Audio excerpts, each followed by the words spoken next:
गंधर्व राज के मुख से महर्षि वशिष्ठ जी की महिमा सुनकर सभी पांडव भाई यह समझ गए थे कि बिना किसी योग्य पुरोहित के किसी भी राजा के लिए इस पृथ्वी को जीत पाना संभव नहीं है।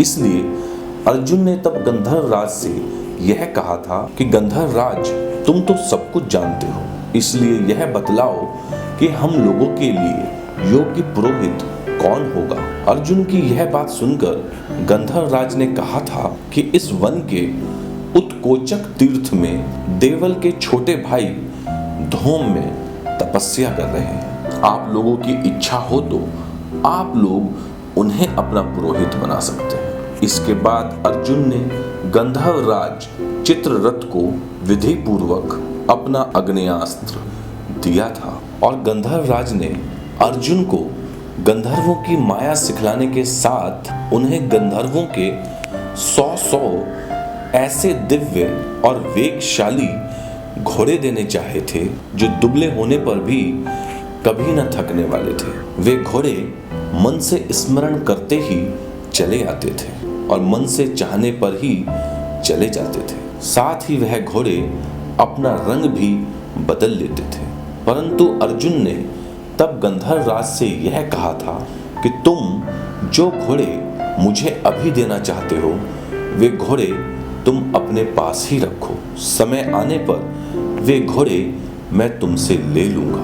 इस प्रकार एक दूसरे का सत्कार करके गंधर्व राज चित्ररथ अपने स्थान पर वापस चले गए थे और पांचों पांडव भाई अपनी माता कुंती सहित गंधर्व राज के बतलाए हुए उत्कोचक तीर्थ की तरफ चल पड़े थे। उत्कोचक तीर्थ पर पहुंचने के बाद पांडव वहीं पर स्थित धौम्य मुनि के आश्रम में गए थे और धौम्य मुनि से यह प्रार्थना की थी कि वह उनके पुरोहित बनना स्वीकार कर ले। जब धौम्य मुनि ने पांडवों का पुरोहित बनना स्वीकार कर लिया था तब सभी पांडवों को इतनी प्रसन्नता हुई थी कि जैसे उन्हें सारी संपत्ति और राज्य मिल गया हो। धौम्य मुनि जैसा पुरोहित मिल जाने के बाद सभी पांडव भाइयों को इस बात का पक्का विश्वास हो गया था कि अब स्वयंवर में द्रौपदी उन्हें ही मिलेगी और साथ ही धौम्य मुनि ने भी पांडव भाइयों से यह कहकर बड़ा ही प्रसन्न कर दिया था कि उन्हें जल्द ही उनका राज्य प्राप्त होगा। अपनी उसी प्रसन्नता के साथ सभी पांडव भाई अपने पुरोहित धौम्य मुनि की आज्ञा लेकर पांचाल देश की तरफ चल पड़े थे। जब सभी पांडव भाई अपनी माता कुंती सहित द्रुपद नगर के समीप पहुंच गए थे तो उन्होंने उस नगर से थोड़ी दूरी पर ही एक कुम्हार के घर में डेरा डाल दिया था।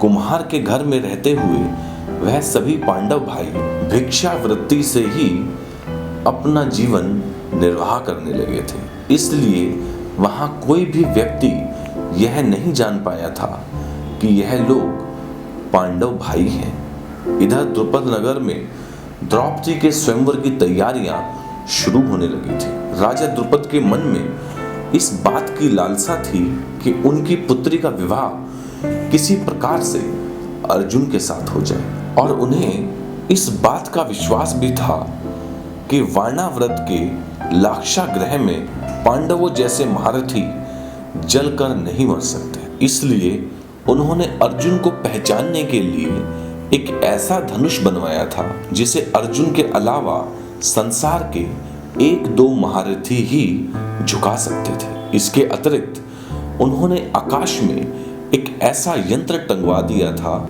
जो चक्कर काटता रहता था।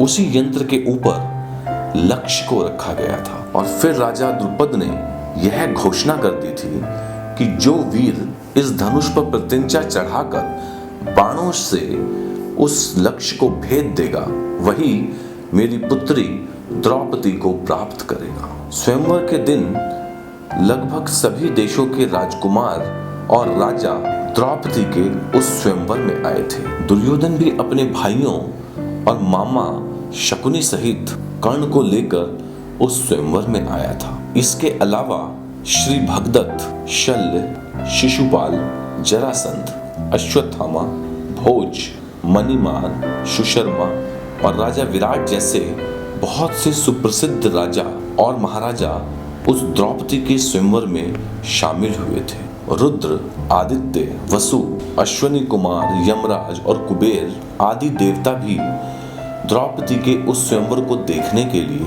अपने विमानों द्वारा आकाश में आकर स्थित हो गए थे। उनके साथ दैत्य, गरुड़, नाग, देवऋषि और मुख्य गंधर्व भी उस स्वयंवर को देखने आए थे। भगवान श्री कृष्ण, बलराम भी उस स्वयंवर के महोत्सव को देखने के लिए वहां उपस्थित हुए थे। स्वयंवर मंडप में सभी राजा राजकुमार अपने बनाए हुए स्थानों पर आकर बैठ गए थे, परंतु इन सभी से अलग पांचों महारथी पांडव भाई ब्राह्मणों के वेश में ब्राह्मणों की पंक्ति में आकर चुपचाप खड़े हो गए थे।